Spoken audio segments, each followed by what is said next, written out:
한 주간의 일상을 시작하는 7월 5일 월요일 새벽입니다. 오늘은 로마서 묵상 132번째 시간인데요. 로마서 9장 21절의 말씀을 가지고 심판은 인간의 책임, 구원은 하나님의 은혜라는 제목으로 하나님의 말씀을 함께 상고합니다. 로마서 9장 21절 말씀이에요.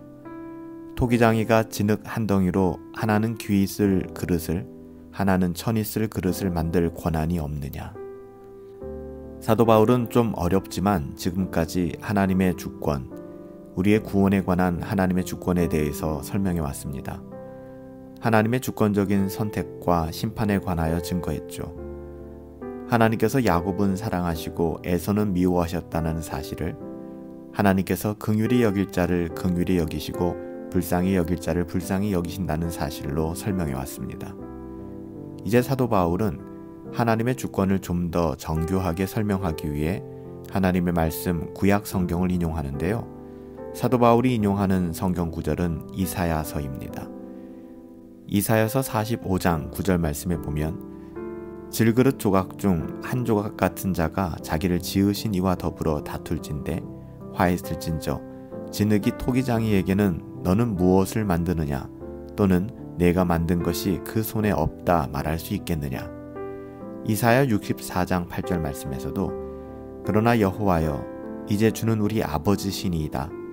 우리는 진흙이요 주는 토기장이시니 우리는 다 주의 손으로 지으신 것이니이다. 그래요. 이사야 선지자는 창조주와 피조물의 관계를 토기장이와 진흙에 비유했습니다. 사도 바울 역시 그 비유를 지금 인용하고 있는 것이죠. 그런데 왜 이사야와 바울은 사람을 진흙에 비유하고 있을까요? 왜 사람을 진흙처럼 하찮은 것에 비유하는 것일까요?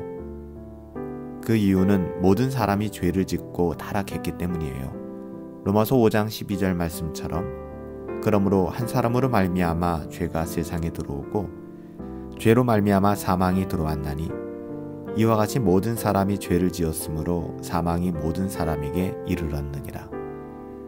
모든 사람이 아담 안에서 죄를 지었습니다. 아담의 죄는 모든 사람에게 전가되었습니다. 따라서 모든 사람이 저주와 심판을 받아 마땅한 그런 처지에 놓이게 된 것이죠. 그뿐 아닙니다.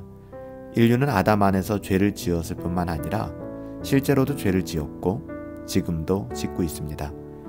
그러므로 모든 사람이 저주와 심판을 받아 마땅한 것이죠. 아무도 하나님께 자비와 긍휼을 요구할 수 있는 사람은 없습니다. 그럴 권리를 가진 사람은 없어요. 그럴 만한 자격을 가진 사람은 이 세상에 아무도 없습니다.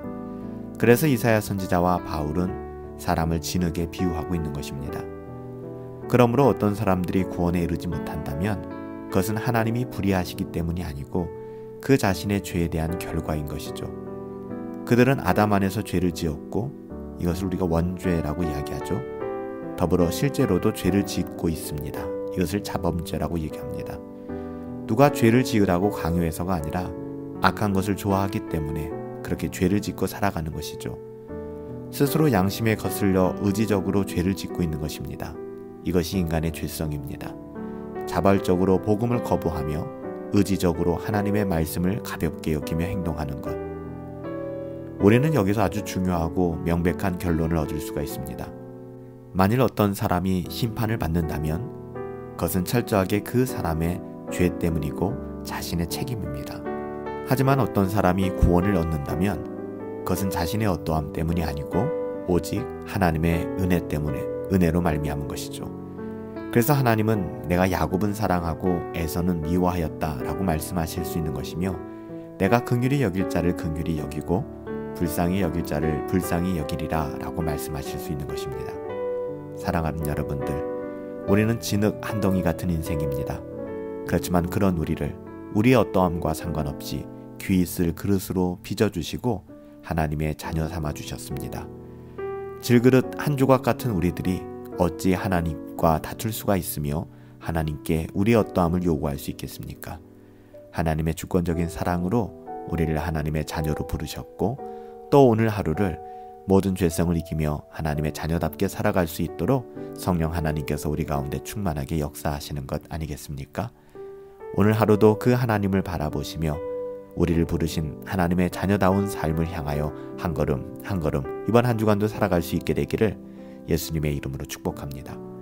살아계신 아버지 하나님, 저희가 짓는 죄의 모든 책임은 하나님께 있는 것이 아니라 저희에게 있는 것입니다. 하지만 저희의 구원은 전적으로 우리의 어떠함이 아니라 하나님의 은혜죠. 조금이라도 선한 것은 하나님의 은혜이며 조금이라도 악한 것은 저희들의 책임입니다. 하나님을 불의하다 여기지 않게 하여 주시고 하나님의 선하심과 하나님의 온전하심을 우리가 바라보며 나갈 수 있도록 우리에게 은혜를 더하여 주시옵소서. 앞으로 더욱 선을 행할 수 있도록 우리에게 은혜를 베풀어 주시고 악한 것은 미워하며 하나님의 자녀다운 삶 살아갈 수 있도록 성령으로 충만케 하여 주시옵소서. 하나님, 저희는 토기장이 되신 주님을 바라봅니다. 우리를 빚어주시고 하나님의 뜻대로 살아갈 수 있도록 선히 인도하여 주시옵소서. 감사하옵고 예수님의 이름으로 기도하옵나이다. 아멘. 새로운 한 주간의 일상이 시작되었습니다. 토기장이 되신 주님 바라보시며 우리를 빚으신 대로 하나님의 형상을 따라 귀한 삶 살아갈 수 있는 이번 한 주간 되었으면 좋겠어요. 성령으로 충만하시고 주 안에서 행복하시고 우리 함께 승리합시다.